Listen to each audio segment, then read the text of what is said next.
Bueno, vamos a hablar de la unidad 4. Comenzamos con integrales de línea de campos escalares. Específicamente, este índice tan largo solo aborda los primeros contenidos de la unidad 4. El primero es integrales de línea de campos escalares. Veamos la definición de integrales de línea de campos escalares. Dada una curva suave C, y a partir de una representación paramétrica suave de esta curva, digamos R, si tenemos un campo escalar F definido en una región abierta D que contenga la curva C, podemos definir la integral de línea de este campo escalar a lo largo de la curva C de esta manera, como la integral sobre el dominio del parámetro que hemos utilizado para parametrizar la curva, de la función f evaluada en r de t multiplicada por el módulo de r' de t diferencial t. Y la vamos a anotar como la integral sobre la curva c de f diferencial s. Una observación.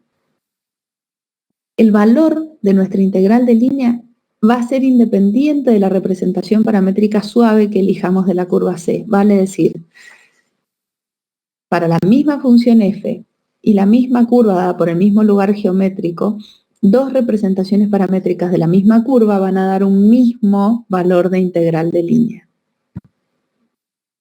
Veamos qué significa o de dónde hemos sacado esta definición. Veámoslo para el caso de una curva en el plano y una función f de dos variables.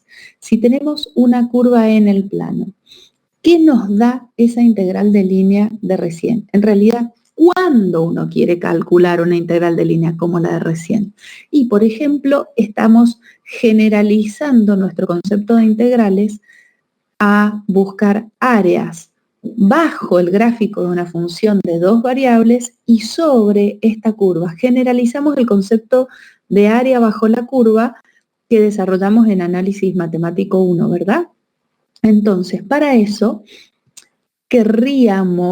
quisiéramos partir nuestra curva en pequeños trozos, tomar un punto muestra dentro de cada uno de esos pequeños arcos de curva, evaluar la función, tomar eso como altura, calcular la longitud, aproximar la longitud del arco de la base y esa multiplicación de la aproximación de la longitud del arco de la base multiplicado por la altura, que es la función evaluada en un punto muestra, nos da el área de un rectángulo.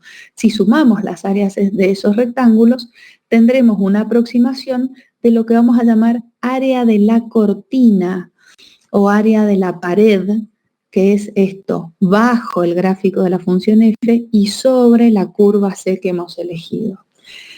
Para hacer todo este procedimiento que acabo de indicar, en realidad primero vamos a tomar una partición en el dominio del parámetro.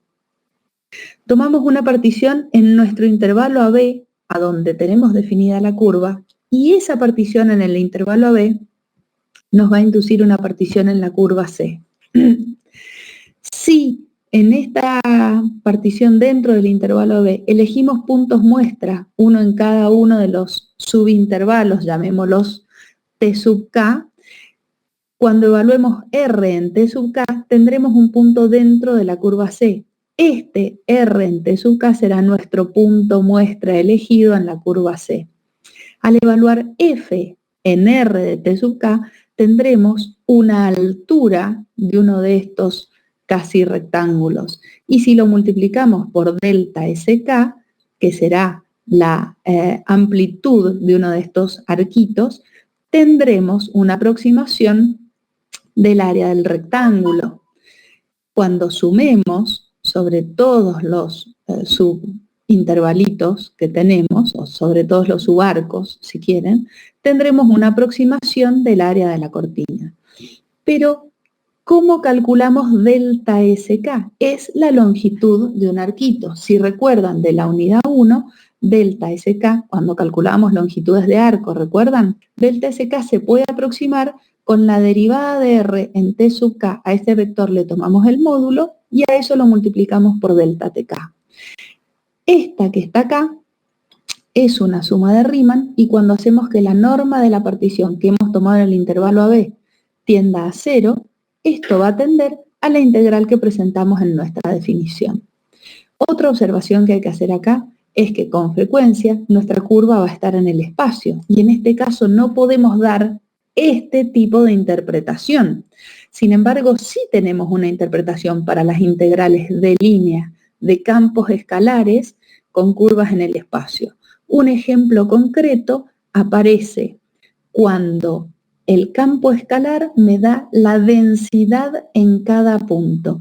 En ese caso, como lo que estamos haciendo es más o menos sumar la densidad en cada punto de la curva y a eso lo estamos multiplicando por la longitud de ese pequeño arco, lo que estamos obteniendo con cada término es aproximadamente la masa de esa porción de, supongamos que esto fuese un alambre.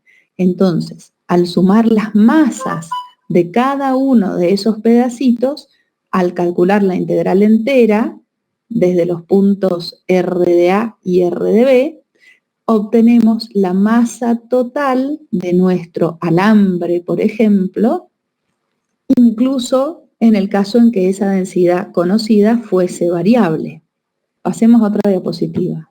Esta interpretación está en Wikipedia y en el sitio de Khan Academy. Supongamos que tenemos una curva plana nuevamente, ¿sí? Dentro del dominio de nuestra función f. Acá están dibujadas algunas curvas de nivel de la función f que acá se pueden ver mejor.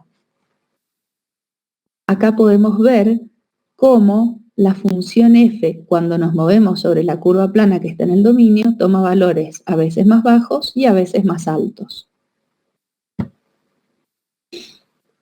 Entonces acá podemos ver el área de la cortina, que es lo que nos da la integral de línea de este campo escalar cuando la curva C está en el plano. Acá la hemos depurado un poco, estas son capturas de pantalla de un pequeño GIF. Si a esta la estiramos, tenemos una integral de línea como las que vimos en análisis 1, ¿verdad? Bueno, esta es esta que está acá, la que aparece en nuestro lado derecho, que es la que finalmente calculamos. Una integral de una variable real con valores reales. Pero, ¿qué nos da? Y bueno, nos da esto. Nos da esto que está acá, que es lo que nos interesa calcular.